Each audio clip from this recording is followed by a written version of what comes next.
ज्योतिरादित्य सिंधिया समर्थकों को हराने के लिए पैसे बहाने को तैयार कमलनाथ। विधानसभा चुनाव के लिए कांग्रेस ने ग्वालियर चंबल के लिए बनाया अलग प्लान। सिंधिया के गढ़ में कमलनाथ ने झोंकी अपनी पूरी ताकत। मध्य प्रदेश विधानसभा चुनाव में अभी 10 महीने का समय बचा है, लेकिन कांग्रेस और बीजेपी ने इसकी तैयारी से अभी से पूरी ताकत लगा दी है। दोनों दलों का ध्यान उन सीटों पर है जहां 2018 में मामूली अंतर से हार का सामना करना पड़ा था। बीजेपी का ध्यान मालवा रीजन पर है तो कांग्रेस ने ग्वालियर चंबल पर नजरें गड़ा दी हैं। 2018 के विधानसभा चुनाव में यहां कांग्रेस ने स्वीप कर दिया था, लेकिन सिंधिया समर्थक दावा करते हैं कि ग्वालियर चंबल रीजन में कांग्रेस को वोट ज्योतिरादित्य सिंधिया के नाम पर मिला था। सिंधिया के नाम पर वोट मांगा गया था। कांग्रेस की ओर से नारा उछाला गया, अब की बार सिंधिया सरकार, और जनता ने सिंधिया को सीएम बनाने के लिए जमकर वोट भी दिया था। लेकिन सत्ता सिंधिया की जगह कमलनाथ को मिल गई और कमलनाथ ने सिंधिया किनारे लगाने की कोशिश की, जिसके चलते वो बगावत कर गए। सिंधिया की बगावत के चलते कमलनाथ के हाथ से सीएम पद निकल गया था। वो सिर्फ 15 महीने ही मुख्यमंत्री रह पाए थे और 15 महीने बाद विपक्ष में आ गए।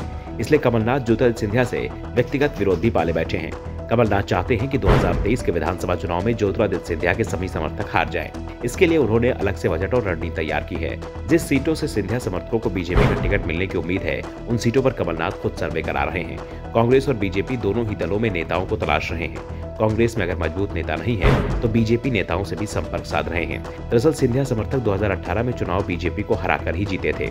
बाद में सिंधिया के साथ वो लोग बीजेपी में चले गए, इसलिए बीजेपी के तमाम दिग्गजों की राजनीति मुश्किल में फंस गई। 2018 में बीजेपी के कई ऐसे नेता भी चुनाव हार गए थे जो 2-3 बार से लगातार जीत रहे थे, लेकिन 2018 के बदली परिस्थिति में उन्हें हार का सामना करना पड़ा था। अब ऐसे नेताओं पर कमलनाथ की नजरें बनी हुई हैं। कांग्रेस ने भी पिछले 3 साल में सबसे ज्यादा ध्यान ग्वालियर चंबल रीजन पर ही दिया है।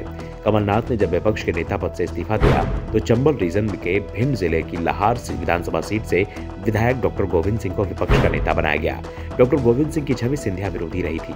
सिंधिया जब कांग्रेस में थे उस समय भी डॉक्टर गोविंद सिंह ने उनके खिलाफ मोर्चा खोल रखा था। यहाँ तक सिंधिया समर्थक जिला कांग्रेस कमेटी ने डॉक्टर गोविंद सिंह को पार्टी से निष्कासित करने का प्रस्ताव तक पास कर प्रदेश अध्यक्ष को भेज दिया था, लेकिन अब कांग्रेस ने डॉक्टर गोविंद सिंह को ही ग्वालियर चंबल संभाग में पार्टी कमान सौंप दी है।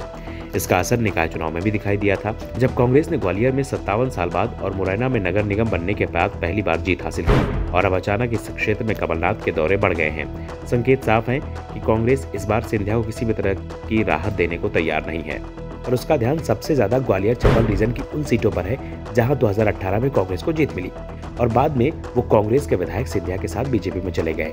अब कांग्रेस ऐसे लोगों को दोबारा सदन में पहुंचने का रास्ता मुश्किल बनाने में जुटी हुई है।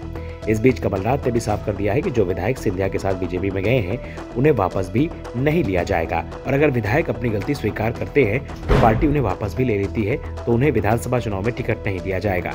लेकिन क्या कांग्रेस की रणनीति सफल हो पाएगी, क्योंकि सिंधिया के गढ़ में उन्हें हराना आसान नहीं है और इसका एक नजारा उपचुनाव में भी दिखाई दे चुका है, जब सिंधिया समर्थक अधिकांश नेता उपचुनाव जीतकर फिर विधानसभा में पहुंच गए। ब्यूरो रिपोर्ट, तनव दर्पण न्यूज।